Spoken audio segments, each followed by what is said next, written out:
વિદ્યાર્થી મિત્રો,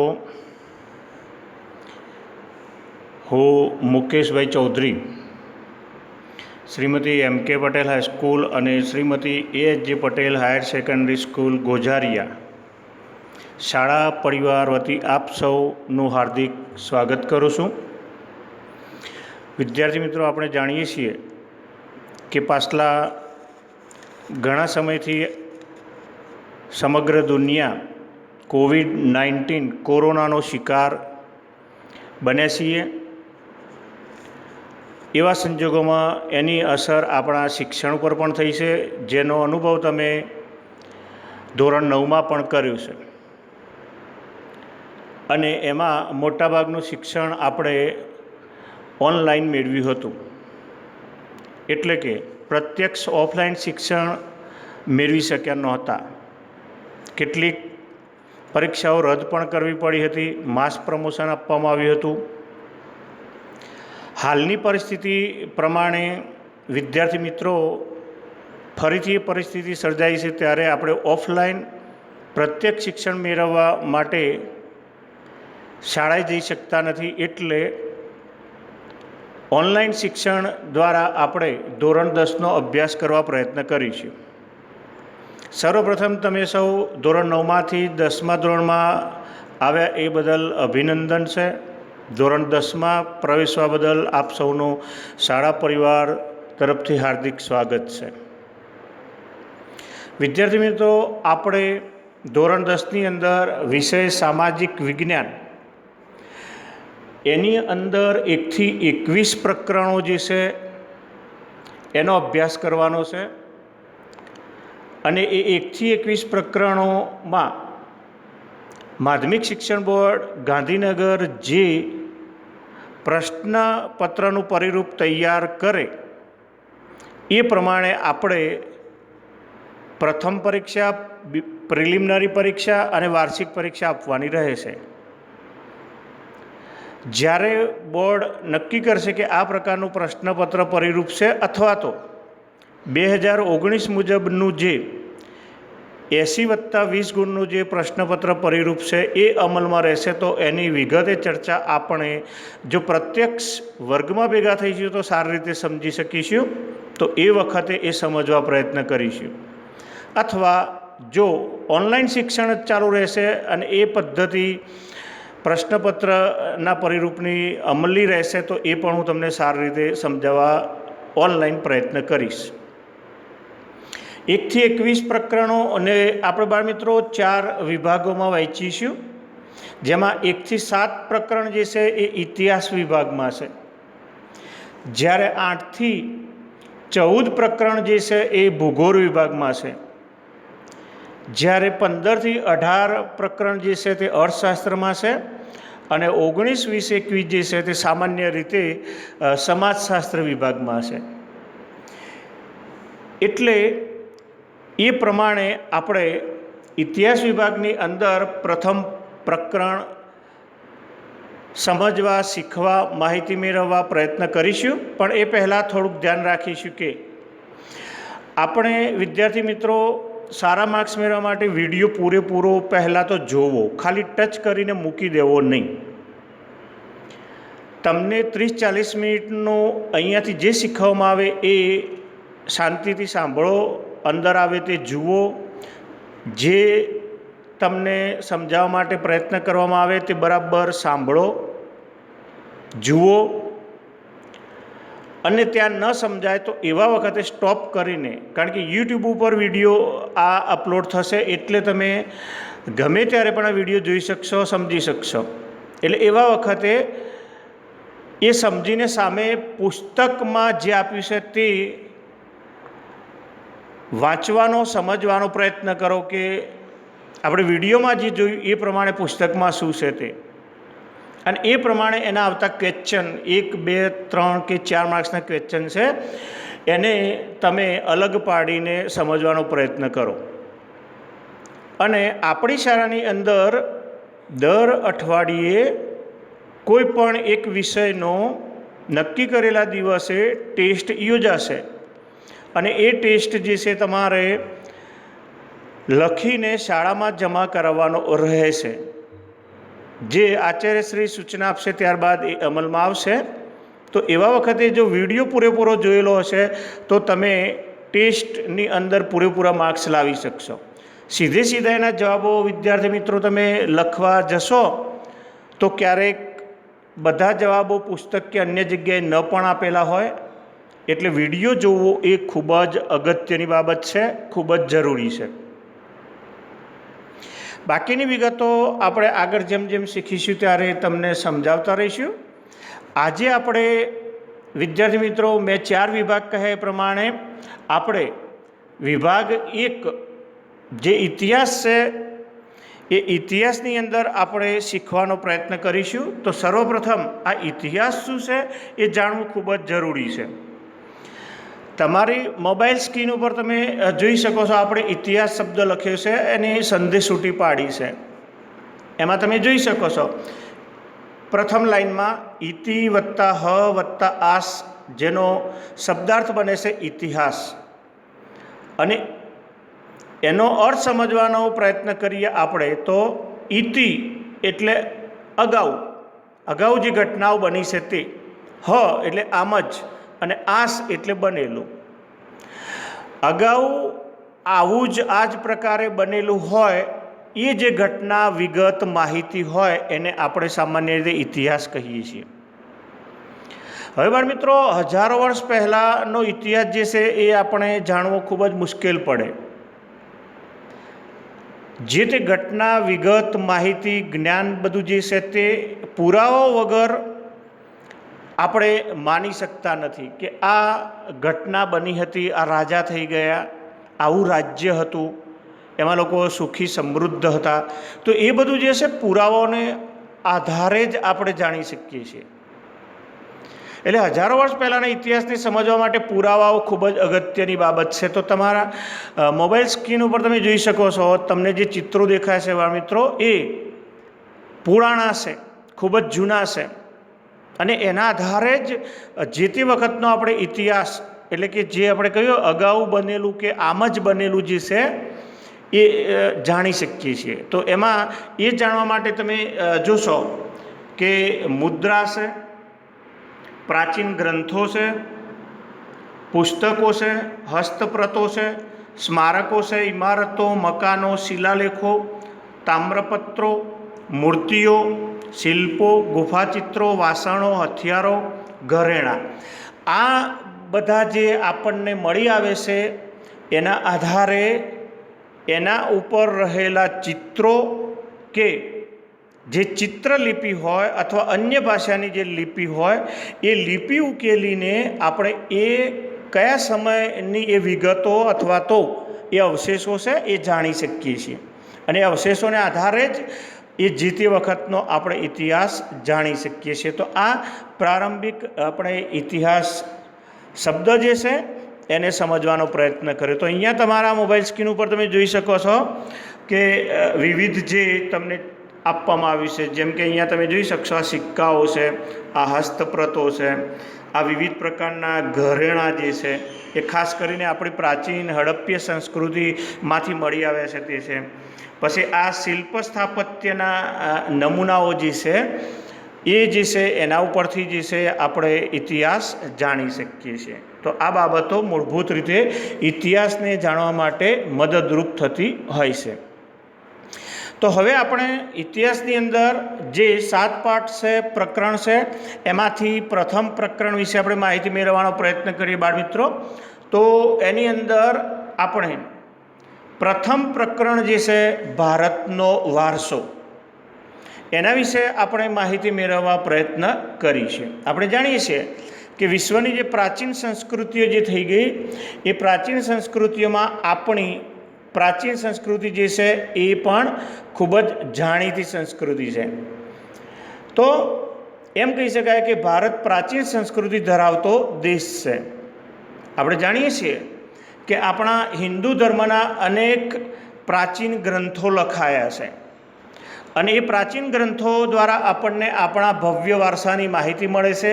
અને એમાં આપણને વિવિધ જે પુરાણો જે છે આપણા, કે જેની લગભગ સંખ્યા 18 જેટલી છે, એ પુરાણોમાંથી પણ આપણા ભારત દેશ વિશે ખૂબ જ અગત્યની માહિતી મળે છે.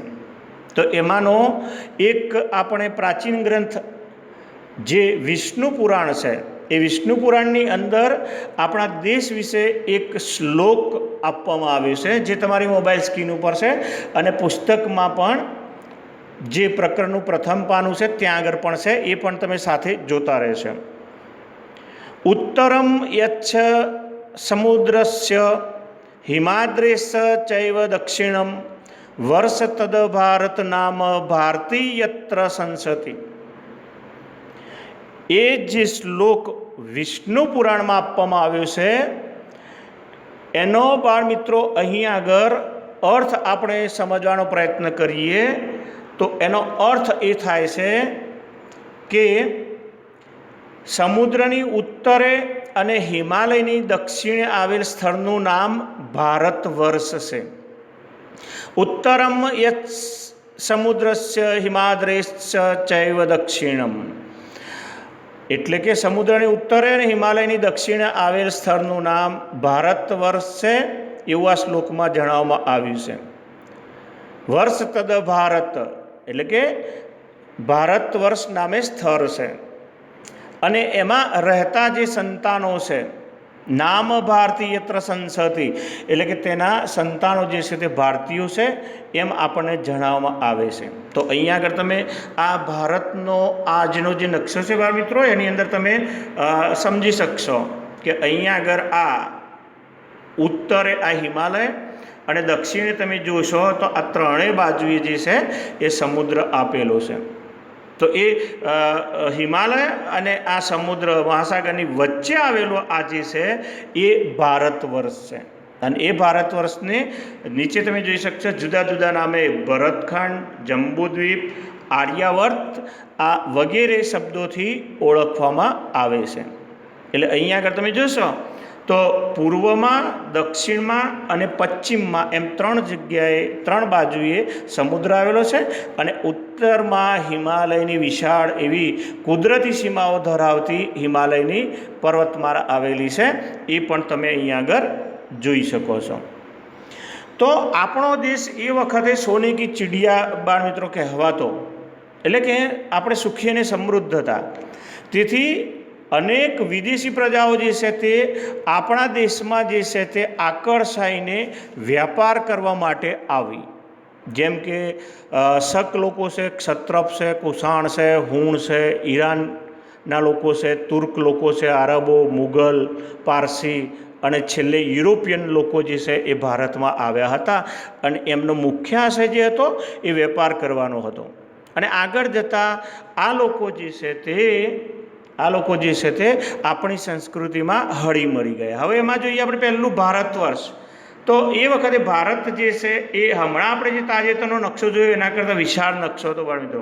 તમે જોઈ શકો છો છેક અહીંયા આગળ આ પશ્ચિમ એશિયાથી લઈને આ પૂર્વ એશિયા જે છે ત્યાં સુધી સમગ્ર આ આપણું ભારત જે છે તે ઉત્તર દક્ષિણ, પૂર્વ પશ્ચિમ આ રીતે વિકસ્યું હતું, જેને ભારત વર્ષ નામ આપવામાં આવ્યું. એ જ રીતે તમે જોઈ શકો છો અહીંયા આગળ જે છે તે એને જંબુદ્વીપ નામ આપવામાં આવ્યું છે. અને એનાથી પણ એશિયાથી છોડીને પણ વિશાળ જે છે એ આ ભારત દેશ હતો, જેને જંબુદ્વીપ નામ આપવામાં આવ્યું છે. છેક ઉત્તરે આ રશિયા જે છે, રશિયાથી લઈને આપણા ભારત સુધી અને પશ્ચિમ એશિયાથી પૂર્વ એશિયામાં વાત કરી ત્યાં સુધી આપણો આ દેશ વિકસ્યો હતો. અને એ વખતે કહેવાય છે કે એ વિશાળ ભૂમિ ઉપર જાંબુ નામના વૃક્ષો જે છે વિશાળ પ્રમાણમાં હોવાથી એને સ્વાભાવિક રીતે જંબુદ્વીપ નામ આપ્યું. અને છેલ્લે ભારતમાં જ્યારે આપણે આ બધી પ્રજાઓની વાત કરી ત્યારે જે પ્રાચીન પ્રજાઓ જે ભારતમાં આવી એમાં આર્ય પ્રજા જે હતી, અન્ય પ્રજાઓ જે છે આપણે આગળ જોઈશું, પણ એ આર્ય પ્રજા જે ભારતમાં આવી અને વિકસી અને ભારતમાં રહી એટલે એ પ્રદેશનું નામ આર્યાવર્ત આપવામાં આવ્યું, જે તમે અહીંયા આગળ જોઈ શકો છો. હવે એની અંદર આપણે જાણવાનો પ્રયત્ન કરીએ. હમણાં આપણે જે પ્રકારે કહ્યું ને કે શક, ક્ષત્રપ, કુષાણ, હુણ, મુસ્લિમ પ્રજા, યુરોપિયન પ્રજા ભારતમાં આવી બાળ મિત્રો. તો એની અંદર આપણે હમણાં કહ્યું તેમ એ લોકોનો આશય જે છે, વિદેશી પ્રજાઓનો આશય વેપાર કરવાનો હતો. અને લોકો આવીને ભારતીય સંસ્કૃતિમાં ભળી ગયા. તો એ માટે આપણે અહીંયા આગળ એક વાક્ય સમજીશું. પહેલી લાઈનમાં જુઓ, વિદેશી પ્રજાઓનું ભારતમાં વ્યાપાર કરવા આગમન અને તેઓ ભારતીય સંસ્કૃતિના મહાનદમાં ભળી ગયા. તો મહાનદ એટલે બાળ મિત્રો અહીંયા આગળ મહાસાગર, બરાબર છે, એ આપણે યાદ રાખવાનો પ્રયત્ન કરીએ. મહાનદ એટલે મહાસાગર, એટલે કે જેમ નદીઓ દરિયામાં ભળે છે તેમ આ વિદેશી પ્રજાઓ જે છે તે ભારતમાં આવીને ભારતીય સંસ્કૃતિમાં ભળી ગઈ. એટલે કહેવાય કે વિદેશી પ્રજાઓ ભારતીય સંસ્કૃતિના મહાનદમાં ભળી ગઈ અને ભારતમાં રહીને તેઓ આ પ્રજા અરસપરસ જે છે એકબીજાના સારા એવા તત્વો જે છે એ તત્વો એકબીજામાં અપનાવી લીધા અને આ રીતે ભારતની સાતત્યપૂર્ણ સંસ્કૃતિનો વિકાસ થયો. બાળ મિત્રો, તમે જાણો છો કે ભારતને આપણે જો વસ્તીની દ્રષ્ટિએ જાણકારી જ્ઞાન મેળવવું હોય, જ્ઞાનના પ્રશ્ન તરીકે, તો જાણ્યો છો તમે કે જનસંખ્યાની દ્રષ્ટિએ ચીન પછી આપણું ભારતનું સ્થાન વિશ્વમાં બીજું છે અને વિસ્તારની દ્રષ્ટિએ ભારત જે છે તે વિશ્વમાં 7મા ક્રમે ધરાવે છે. એ પણ તમે જ્ઞાનના પ્રશ્ન તરીકે યાદ રાખવાનો પ્રયત્ન કરો છો, જે તમે સામાન્ય રીતે ધોરણ 6થી આ તમામ માહિતી મેળવવાનો પ્રયત્ન કરે છે અને તમને યાદ પણ છે. હવે આ ભારત ભૂમિએ આપણને અને વિશ્વને સમૃદ્ધ એવો વૈવિધ્યસભર વારસો આપ્યો છે બાળ મિત્રો, અને એની અંદર આપણી ભારતીય પ્રજા જે છે તે હંમેશા શાંતિપ્રિય રહી છે. ક્યારેય એવું બન્યું નથી કે ભારતની પ્રજાએ વિદેશના કોઈ દેશ ઉપર આક્રમણ કરીને પ્રદેશ પડાવી લીધો હોય. એટલે શાંતિપ્રિય વ્યાપારી પ્રજા રહી છે અને એના કારણે આપણી ભારતીય સંસ્કૃતિમાં આ લીલી લાઈનમાં જે લખ્યું છે બાળ મિત્રો, એને તમે યાદ રાખવાનો પ્રયત્ન કરો કે ભારતીય સંસ્કૃતિમાંથી આપણને સત, ચિત્ત અને આનંદનો અનુભવ થાય છે. ભારતીય સંસ્કૃતિમાંથી શાનો અનુભવ થાય છે? તો સત, ચિત્ત અને આનંદનો અનુભવ થાય છે.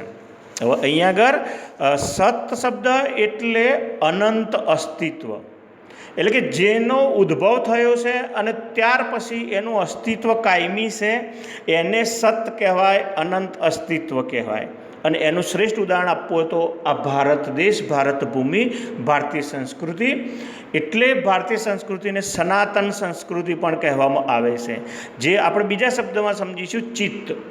બીજો શબ્દ જે ચિત્ત છે, જેનો અર્થ થાય છે સનાતન સત્ય, કે આ હકીકત સાચી છે કે ભારતીય સંસ્કૃતિ ઉદ્ભવી ત્યારથી એ આજ સુધી કાયમ રહી છે અને એનો આપણને આનંદ છે. ત્રીજો શબ્દ જે છે તે, એટલે અહીંયા આગળ સત, ચિત્ત, આનંદ, જેનો શબ્દાર્થ બાળ મિત્રો તમે બનાવો છો ત્યારે એ સચ્ચિદાનંદ બને છે.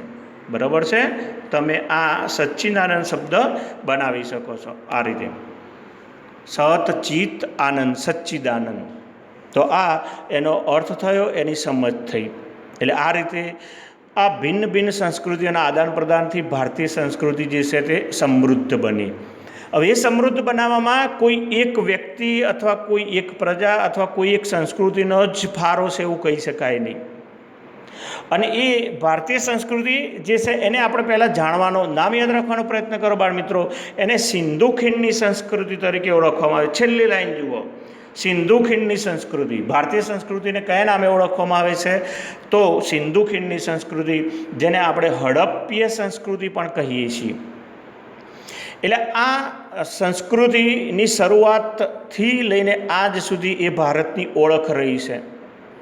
સિંધુ ખીણની સંસ્કૃતિના લોકોથી શરૂ કરીને આજ દિન સુધીના લોકોએ આપણા દેશને પોતાની આવડત, બુદ્ધિ, શક્તિ, કલા, કૌશલ્ય દ્વારા સમૃદ્ધ બનાવ્યું છે. અને એમાં આપણા અનેક પૂર્વજો જે છે, આપણા, એમનો ફાળો શેષ રહ્યો છે, વિશેષ રહ્યો છે. એમાં તમે જોઈ શકો છો બાળ મિત્રો, ભારતના ભવ્ય વારસાને ઘડતરમાં આપણા અનેક પૂર્વજોની અંદર તમે આ જોઈ શકો છો. ઋષિમુનિઓ, સંતો, વિદુષીઓ, વિદ્વાનો, ચિંતકો, કલાકારો, કારીગરો, વૈજ્ઞાનિકો, સંશોધકો, સાહિત્યકારો, શિક્ષણશાસ્ત્રીઓ, ઇતિહાસકારો, સમાજ સુધારકો, બરાબર, રાજનીતિજ્ઞો, આ બધા જે છે એમનો ફાળો સવિશેષ રહ્યો છે, જેને આપણે આપણા પૂર્વજો કહીશું. આ પણ ધ્યાનમાં રાખીશું. આ બધા આપણા શું છે? આપણા પૂર્વજો છે, અને એમણે ભારતીય સંસ્કૃતિને સમૃદ્ધ બનાવવામાં પોતાનો ફાળો આપેલો છે. તો એ બાબત પણ આપણે ધ્યાનમાં રાખવાનો પ્રયત્ન કરીશું. ત્યાર પછી બાળ મિત્રો,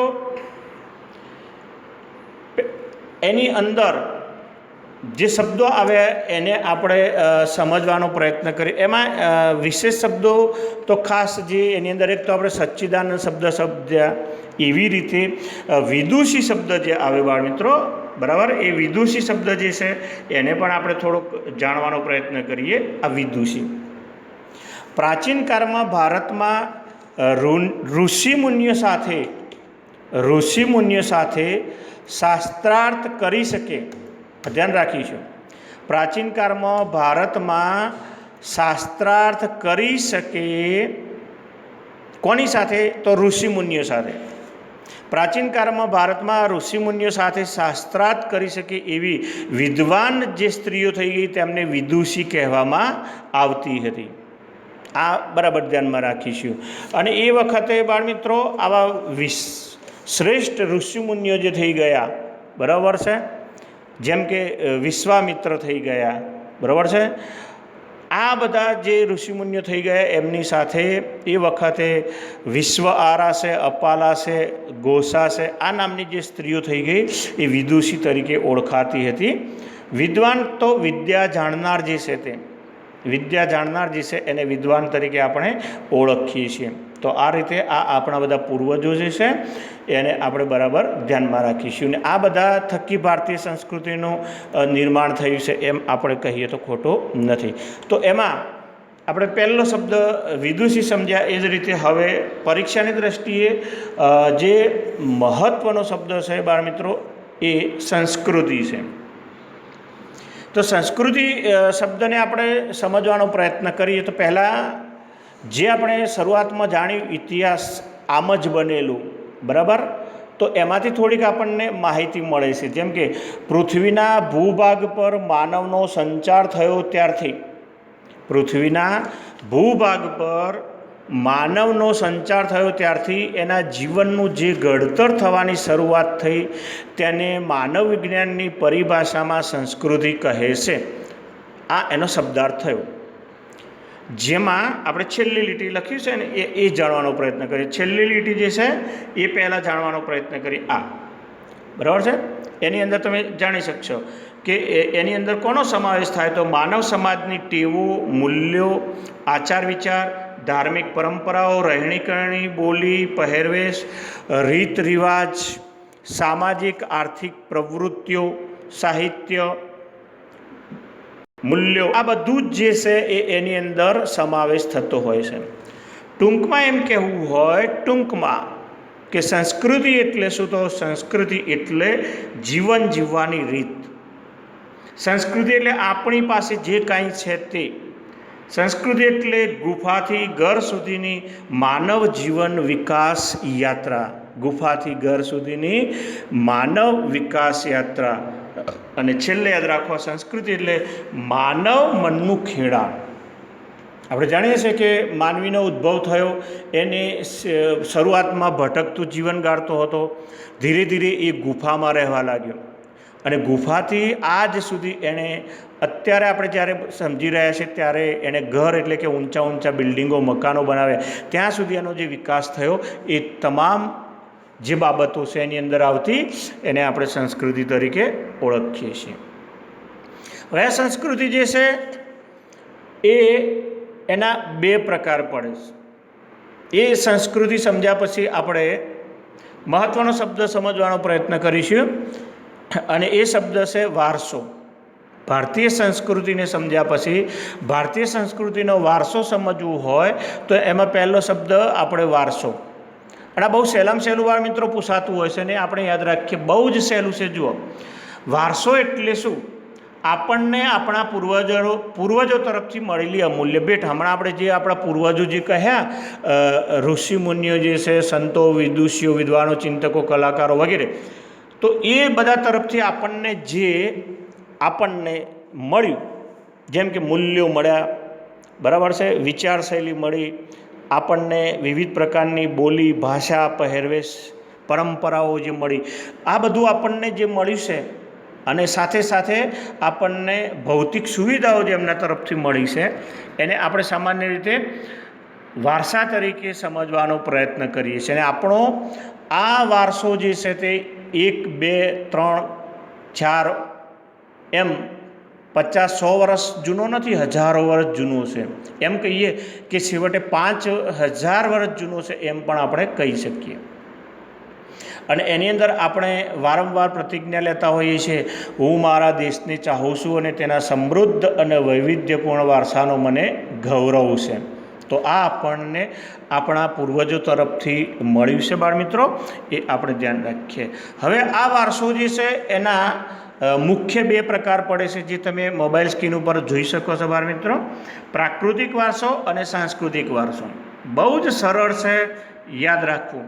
વારસાના મુખ્ય 2 પ્રકાર જણાવો તો પ્રાકૃતિક વારસો, સાંસ્કૃતિક વારસો. બરાબર. કુદરત દ્વારા જે આપણને વારસો મળ્યો છે એને પ્રાકૃતિક વારસો કહેવાય. આ એક સામાન્ય સમજ સમજી લો. અને માનવી દ્વારા, આપણા પૂર્વજો દ્વારા જે મળ્યું છે તે સાંસ્કૃતિક વારસો, માનવ સર્જિત વારસા તરીકે પણ એને આપણે ઓળખીએ છીએ. બરાબર. એટલે આપણને ખબર પડવી જોઈએ કે આ જંગલો છે, વનસ્પતિ છે, નદીઓ છે, પહાડો છે, આ બધું જે છે પ્રકૃતિએ સર્જન કર્યું છે. જ્યારે સામે મહેલો છે, મકાનો છે, બરાબર, આ બધું જે છે એ માનવીએ સર્જ્યું છે, એટલે સાંસ્કૃતિક વારસો છે, જે આપણે આગળ ઉદાહરણ સહિત સમજવાનો પ્રયત્ન કરીશું. તો તમારી મોબાઈલ સ્ક્રીન ઉપર સર્વપ્રથમ બાળમિત્રો તમે જાણવાનો પ્રયત્ન કરો. એની અંદર પહેલું જાણીએ કે પ્રાકૃતિક વારસો. તો પ્રાકૃતિક વારસો સમજવા માટે પહેલાં આપણે એનો અર્થ જાણવો ખૂબ જ જરૂરી છે. બહુ સહેલું છે. પ્રકૃતિ, પર્યાવરણ અને માનવ જીવનની વચ્ચેના નિકટતમ સંબંધોનું પરિણામ એટલે પ્રાકૃતિક વારસો. આ એનો અર્થ થયો. પ્રકૃતિ, કુદરત, આપણી આજુબાજુ રહેલું તે એટલે કે પર્યાવરણ, અને માનવ જીવન એટલે આપણું જીવન જે છે એ બધાના વચ્ચે જે નિકટતમ સંબંધો રચાયા છે એને આપણે અહીંયા આગળ પ્રાકૃતિક વારસા તરીકે ઓળખીએ છીએ, જે તમે જોઈ શકો છો. અને ફરીથી યાદ દેવડાવું કે પ્રાકૃતિક વારસો એ કુદરત દ્વારા એટલે કે પ્રકૃતિ દ્વારા મળેલી અમૂલ્ય અણમોલ ભેટ છે. બરાબર ધ્યાનમાં રાખીશું. જે તમારે મોબાઈલ સ્ક્રીન ઉપર વિવિધ ચિત્રો આપવામાં આવે છે તે તમે સમજી શકો છો. હવે એના ઉદાહરણો યાદ રાખો કે પ્રાકૃતિક વારસામાં કોનો સમાવેશ થાય છે. તો પર્વતો, પહાડો, નદીઓ, જંગલો, ઝરણા, મેદાનો, રણપ્રદેશો, એના ઉપર જમીન ઉપર આવેલા સમુદ્ર જે છે તે, વનસ્પતિ છે, જીવજંતુઓ છે, પશુ પક્ષીઓ છે, આ બધું જે છે એને આપણે પ્રાકૃતિક વારસાની બાબતો તરીકે સમાવેશ કરી શકીએ છીએ.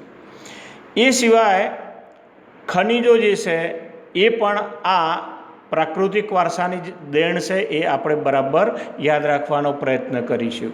તો આ જે છે એ પ્રાકૃતિક વારસો છે, એ બરાબર આપણે ધ્યાનમાં રાખીશું. હવે પ્રકૃતિ સાથે આપણું જીવન જે છે તે એકદમ આપણે એની સાથે વણાઈ ગયેલું છે આપણું જીવન. એટલે કે પ્રકૃતિ સાથેનો આપણો વ્યવહાર જે છે તે શ્રદ્ધાપૂર્વકનો છે.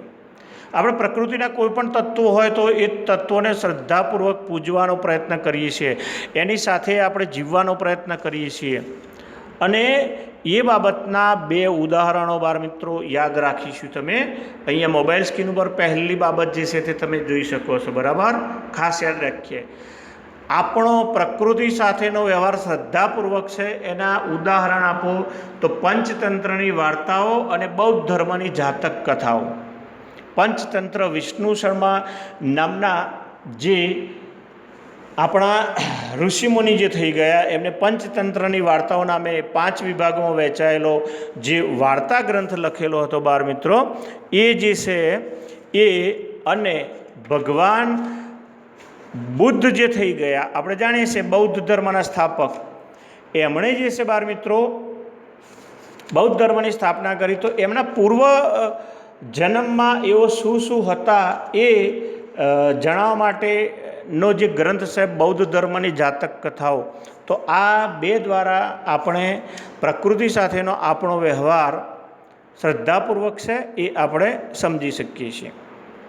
એ ઉપરાંત જુઓ કે આપણો સંબંધ જે છે તે લોકસંગીત અને શાસ્ત્રીય સંગીતમાં આપણને જુઓ જ્યારે પણ ગીતોની રચના થાય, લોકગીતો આપણે ગાઈએ છીએ ત્યારે એની અંદર ઋતુઓ અને પ્રકૃતિનો ખાસ સંબંધ જોવા મળે છે. કોઈ પણ ગીત તમે જુઓ એની અંદર એના દ્રશ્યો જે હોય, એની અંદર નદી હોય, ઝરણા હોય, પહાડો હોય, ફૂલો હોય, બગીચાઓ હોય, વૃક્ષો હોય, પક્ષીઓ હોય, પશુઓ હોય, આ બધું જ જે છે એની અંદર આપણને પ્રત્યક્ષ રીતે જોવા મળતું હોય છે. અને એમના વિશે વિવિધ જે સંગીત જે છે એ પણ રચેલું જોવા મળે છે.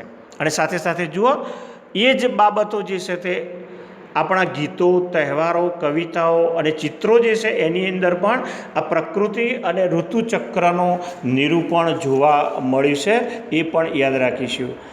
બાળમિત્રો, આ ફકરો જે છે તે પેજ નંબર 2 ઉપર આપેલો છે. એ આપણને ક્યારેક અજાણતા વાંચવામાં, તૈયાર કરવામાં રહી જાય છે અને આમાંથી જે આપણે પ્રશ્ન પૂછાતો હોય અને પછી આપણે વાંચ્યું ન હોય, સાંભળ્યું ન હોય એટલે ભારે પ્રશ્ન માની બેસીએ છીએ.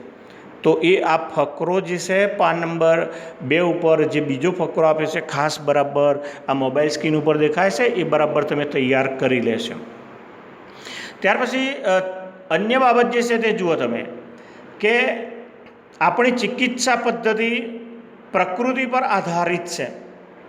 તો એ કઈ કઈ ચિકિત્સા પદ્ધતિઓ પ્રકૃતિ પર આધારિત છે કે આપણે કંઈ પણ પ્રકારના રોગોના ભોગ બન્યા હોઈએ ત્યારે આપણને કુદરતી તત્વો જે મળ્યા છે, જેમ કે વનસ્પતિ છે, ખનિજો જે છે, એનો ઉપયોગ કરીને આપણે જેને ઉપચાર કરવાનો પ્રયત્ન કરીએ છીએ, રોગ મટાડવાનો પ્રયત્ન કરીએ છીએ, તો એની અંદર 3 યાદ રાખીશું બા મિત્રો. એમાં જુઓ નિસર્ગોપચાર, આયુર્વેદિક અને યુનાની. નિસર્ગોપચાર જેને આપણે નેચરોપોથી તરીકે ઓળખવાનો પ્રયત્ન કરીએ છીએ. નેચરોપથી, નિસર્ગોપચાર, નેચરોપથી એ આપણે ધ્યાનમાં રાખીશું. એટલે આ એક પ્રકારની નૈસર્ગિક ઉપચાર પદ્ધતિ છે જે સામાન્ય રીતે આપણે યોગ, હમણાં જ 21 જૂને આપણે યોગ દિન તરીકે ઉજવણી કરી, તો એ યોગ અને કુદરતી સારવાર આપણે જે મેળવીએ છીએ એને નેચરોપેથી એટલે કે નૈસર્ગિક ઉપચાર એટલે કે નિસર્ગ ઉપચાર તરીકે ઓળખીએ છીએ. અને ત્યાર પછી જે છે આયુર્વેદિક, એની અંદર જુઓ આયુર્વેદ શબ્દ છે એટલે કે જે શાસ્ત્રમાં આયુષ્ય અને રોગોનું જ્ઞાન આપવામાં આવેલું હોય એ આયુર્વેદ તરીકે ઓળખાય છે. એટલે અહીંયા પણ માનવીના આયુષ્યને વધારવા માટે અને રોગોનો અને જ્ઞાન અને એને ઉકેલવાના પ્રયત્નો એ આ આયુર્વેદિક ગ્રંથમાં આપવામાં આવે છે. અને ત્રીજો જે છે યુનાની ચિકિત્સા પદ્ધતિ. એ સામાન્ય રીતે જે છે એ વિદેશી ચિકિત્સા પદ્ધતિ છે. યુનાનમાં રહેનાર લોકો યુનાની કહેવાતા અથવા યવન કહેવાતા. એના પરથી આ યુનાની શબ્દ આવ્યો છે. અને જે ગ્રીસ દેશમાં રહેનાર લોકો છે એટલે કે ગ્રીક લોકો માટે યુનાની શબ્દ વપરાતો. અને ત્યાં ઉદ્ભવેલી આ ચિકિત્સા પદ્ધતિ ધીરે ધીરે જે આરબ દેશો છે, મુસ્લિમ રાષ્ટ્રો છે, ત્યાં આગળ આવી અને ત્યાંથી એ પદ્ધતિ આપણા દેશમાં આરબો દ્વારા આપણને મળી. એટલે યુનાની ચિકિત્સા પદ્ધતિ જેને ઈરાની વૈદ્ય તરીકે પણ ઓળખવામાં આવે છે. એટલે આ રીતે આ 3 ચિકિત્સા પદ્ધતિઓ છે એ આપણે બાળ મિત્રો યાદ રાખવાનો પ્રયત્ન કરીશું. હવે આપણને જે ભારતને પ્રાકૃતિક વારસો મળ્યો છે એની અંદર જે સમાવેશ થતી બાબતો જે છે એ આપણે યાદ રાખવાનો પ્રયત્ન કરીએ તો 4 બાબતો છે. એમાં જુઓ, પહેલું ભૂમિ દ્રશ્યો, નદીઓ, વનસ્પતિ જીવન અને વન્ય જીવન. આમાંથી બાળ મિત્રો 2 માર્ક્સનો સહેલામાં સહેલો પ્રશ્ન પૂછી શકાય છે. એટલે આપણે આ સહેલામાં સહેલી બાબતો જે છે એને સરળતાથી યાદ રાખવાનો પ્રયત્ન કરીએ. તો એની અંદર પહેલું છે ભૂમિ દ્રશ્યો. તો આ ભૂમિ દ્રશ્યની સાથે સાથે એની અંદર 2 શબ્દો બાળ મિત્રો આપણે સમજીશું. ભૂમિ આકાર અને બીજો એની સાથે જોડાયેલો શબ્દ જે છે એ ભૂમિ દ્રશ્ય છે. આ બરાબર ધ્યાનમાં રાખીશું. બંને દેખાતા શબ્દો વાસ્તવમાં એક નથી, અલગ છે. ભૂમિ આકાર અને ભૂમિ દ્રશ્ય. તો એ સમજવા માટે આપણે ઉદાહરણ લઈશું કે હિમાલય પર્વત, અહીંયા આગળ તમે જોઈ શકો છો, આ હિમાલય પર્વત જે છે એ શું છે? તો એ ભૂમિ આકાર છે. બરાબર, ધ્યાન રાખો. હિમાલય પર્વત એ શાનું ઉદાહરણ છે? તો ભૂમિ આકારનું છે કે ભાઈ આ આકાર પર્વત જેવો છે. આ તમે જો, આ આકાર શાના જેવો છે? પર્વત જેવો. એટલે હિમાલય એ ભૂમિ આકાર છે. અને એના ઉપર આપણને શું જોવા મળે છે? ભૂમિ દ્રશ્યો જોવા મળે છે.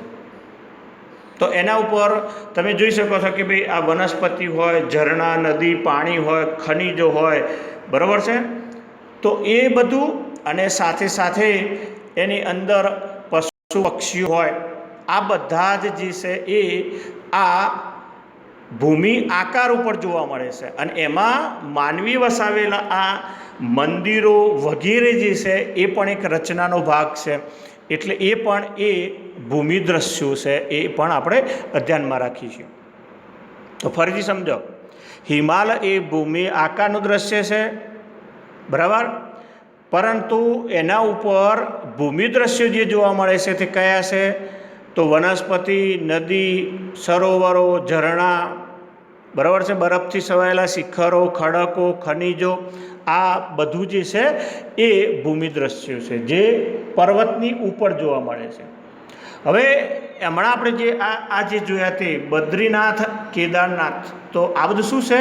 તો એ હિમાલયમાં આવેલા યાત્રા સ્થળો છે. યાદ રાખો, અમરનાથ, બદ્રીનાથ, કેદારનાથ એ હિન્દુ ધર્મના જાણીતા એવા હિમાલયમાં આવેલા યાત્રા સ્થળો છે.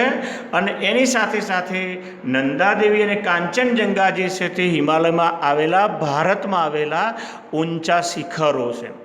અને સાથે સાથે હમણાં આપણે વાત કરી વનસ્પતિની, તો એમાં ઉત્તર હિમાલયની અંદર, દક્ષિણ ભાગની અંદર આ તરાઈના જંગલો, એટલે કે ઉત્તર ભારત જે કહીએ છીએ એની અંદર આ જંગલો આવેલા છે.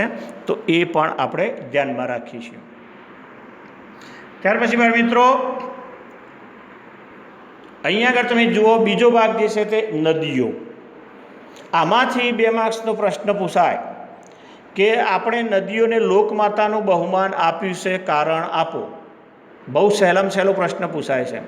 તો એ માટે આપણે શું લખી શકીએ એની અંદર? તો પહેલાં આપણે જાણવાનો પ્રયત્ન કરીએ કે ભારતીય સંસ્કૃતિનો ઉદ્ભવ અને વિકાસ કોને આભારી, કઈ નદીઓને આભારી છે? તો એમાં યાદ રાખવાનો પ્રયત્ન કરશો બાળ મિત્રો. એની અંદર 2 નદીઓ જે છે તે, બરાબર, એની અંદર સિંધુ, અને બીજી જે છે તે તમે અહીંયા આગળ જોઈ શકો છો, આ રાવી નદી. તો આ સિંધુ અને રાવી નદીના કિનારે આપણી ભારતીય સંસ્કૃતિ જે છે પાલન અને પોષણ પામી છે, એ આપણે યાદ રાખીશું. હવે એની સાથે સાથે ભારતમાં અનેક મોટી નદીઓ છે. ગંગા છે, યમુના છે, બરાબર, નર્મદા, સરસ્વતી, ગોદાવરી, કૃષ્ણા, કાવેરી, આ બધી નદીઓ જે છે એ આપણા લોકજીવનમાં મહત્ત્વનો ફાળો આપે છે. અને આપણા લોકજીવન ઉપર સીધી એની અસર થતી જોવા મળે છે. અને આ નદીઓના પાણી જે છે આપણને પીવા માટે, ઘર વપરાશ માટે, સિંચાઈ માટે, વીજળી માટે, ખેતી માટે, જળમાર્ગ માટે, આમ અનેક રીતે આપણને ઉપયોગી બને છે. પ્રાચીન સમયમાં તમે જુઓ કે એની માટીના વાસણો, મકાનો, લીંપણ અને ઉદ્યોગોના વિકાસ માટે પણ આ પાણી જે છે એ ખૂબ જ ઉપયોગી બનતું હતું. અને સાથે સાથે આ નદીઓના કિનારે જ આપણી હડપ્પીય સંસ્કૃતિના લોકોનું પ્રજાજીવન જે છે તે સમૃદ્ધ બન્યું હતું. અને સાથે સાથે આ નદીઓના કિનારે રચાતા વિવિધ પ્રકારના જે ભૂમિ દ્રશ્યો જે છે એ જે છે એ આ નદીઓને આભારી છે. એટલે બાળ મિત્રો, આ લોકમાતાનું બહુમાન જે છે તે નદીઓને આપવામાં આવ્યું છે. ફરીથી યાદ રાખીએ, નદીઓને કયું બહુમાન આપવામાં આવ્યું છે? લોકમાતા. શા માટે? તો એની અંદર આપણે આ નદીઓના નામ લખીશું, એના ઉપયોગો લખીશું. હવે આની સાથે એક સાથે બીજી બાબત જાણવાનો પ્રયત્ન કરીએ કે આપણે આપણા ભારત દેશને ઇન્ડિયા કહીએ છીએ. ઇન્ડિયા, બરાબર. તો તમે અહીંયા આગળ બાળ મિત્રો, આ મેં જે ટીક કરી સિંધુ નદી, તો આ સિંધુ નદીને જે યુરોપિયન લોકો જે છે તે ઇન્ડસ કહેતા હતા. કયા નામે ઓળખતા હતા? ઇન્ડસ તરીકે. ઇન્ડસ તરીકે ઓળખતા હતા સિંધુ નદીને. આ રોમવાસીઓ અથવા યુરોપના લોકો ઇન્ડસ કહેતા. અને એ આ ઇન્ડસ નદી જે છે એનો આ પૂર્વ ભાગ છે, આ પૂર્વ ભાગ જે છે એ પૂર્વ ભાગ જે છે એને એ લોકો ઇન્ડિયા કહેતા. ઇન્ડસ, સિંધુ નદીને ઇન્ડસ, અને એના પૂર્વ ભાગમાં રહેનાર લોકો જે છે એને ઇન્ડિયન તરીકે અને ત્યારબાદ ઇન્ડિયા કહેવા લાગ્યા. એટલે આમ આ સિંધુ નદીનો પૂર્વ ભાગ જે છે તે આગળ જતાં ઇન્ડિયા એટલે કે હિન્દુસ્તાન તરીકે ઓળખાણ પામ્યો, જે આ એક સામાન્ય બાબત આપણે તમે સમજી શકો છો. ત્યાર પછી છે વનસ્પતિ જીવન. એમાં આપણે જાણવાનો પ્રયત્ન કરીએ કે ભારતની પ્રજા આદિ સમયથી પર્યાવરણ પ્રેમી રહી છે.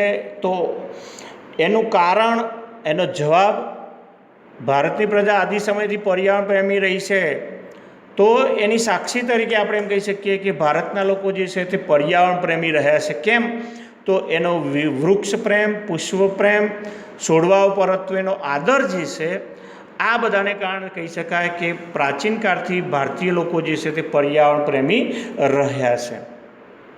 એ વખતે બાળ મિત્રો આપણા માનવી જે છે એ પ્રાણી, પશુ, પક્ષી આ બધા સાથે રહેતો હતો. અને આ જ વનસ્પતિ જે છે એ આ પશુ પક્ષી હોય, માનવી હોય કે પ્રાણીઓ પોતાના ખોરાક તરીકે ઉપયોગ કરતા હતા. જેમ કે માનવી જે છે તે વિવિધ પ્રકારના અનાજ છે, કઠોળ છે, તેલીબિયા, ધાન્ય, આ બધાનો ઉપયોગ કરતો હતો. અને સાથે સાથે લોકો જે છે તે વડ છે, પીપળો છે, તુલસી, આ બધાની પૂજા કરતા હતા. જે તમે તમારા મોબાઈલ સ્ક્રીન ઉપર જોઈ રહ્યા છો, વિવિધ પ્રકારના ફૂલો જે છે તે, અને સાથે સાથે વૃક્ષો છે, વડ, પીપળો, તુલસી વગેરે. સાથે સાથે એમ કહીએ કે આપણને ઔષધિરૂપ એવા હરડે, આંબળા, બહેડા, કુંવરપાઠું, અરડુસી, લીમડો, આ બધું પણ મળ્યું છે. અને વિવિધ પ્રકારના પુષ્પોએ પણ આપણા માનવ જીવનને ખૂબ જ સુંદર બનાવ્યું છે. જેમ કે મોગરો, ગુલાબ, કમળ હોય, ડમરો, સૂરજમુખી, ચંપો, જુઈ, આ બધા પુષ્પોએ આપણા માનવ જીવનને સુંદર અને નિરામય બનાવવામાં મહત્ત્વનો ફાળો આપ્યો છે. એટલે આ આપણો વનસ્પતિ સાથેનો સીધો સંબંધ રહ્યો. અને ચોથો મુદ્દો હતો બાળ મિત્રો વન્યજીવન, વાઇલ્ડ લાઈફ. પ્રાચીન સમયથી આપણે જે છે તે પ્રકૃતિ પ્રેમી જે છે રહ્યા છીએ, તો એ આપણને આ પ્રાણીઓ સાથેનો સીધો સંબંધ જે છે એ જોવા મળે છે. કે ખેડૂત હોય તો ખેડૂત ને સાથે સાથે બળદ હોય, ઘોડો હોય, ઊંટ હોય, તો એનો સીધો સંબંધ જે છે એ રહેલો હતો. એ સિવાય વન્યજીવો હોય, દાખલા તરીકે વાઘ, સિંહ, હાથી, રીંછ, હરણ, સસલા હોય, સાપ હોય, ગો, સાહુડી, આ બધું જે છે, જે આ મોબાઈલ સ્ક્રીન ઉપર તમે જોઈ શકો છો, બરાબર, એ પ્રાણીઓનો પણ આપણને સીધો પર્યાવરણીય સંબંધ જોડવા મળે છે. એમાં આપણે જાણીએ છીએ બાળ મિત્રો, ખાસ અહીંયા આગળ તમને જે જોવા મળે છે તે પ્રથમ જે એશિયાઈ સિંહો છે. વિશ્વમાં એશિયાઈ સિંહો માત્ર ગુજરાતના ગીરના જંગલોમાં જોવા મળે છે. આ ખાસ યાદ રાખીશું, બરાબર. હવે એ સાથે સાથે આપણે જાણવાનો પ્રયત્ન કરીએ કે આપણી ધાર્મિક માન્યતાઓ જે છે એમાં કેટલાય વન્યજીવો જે છે એને આપણે દેવદેવીઓના વાહન તરીકે સ્થાન આપ્યું છે બાળ મિત્રો.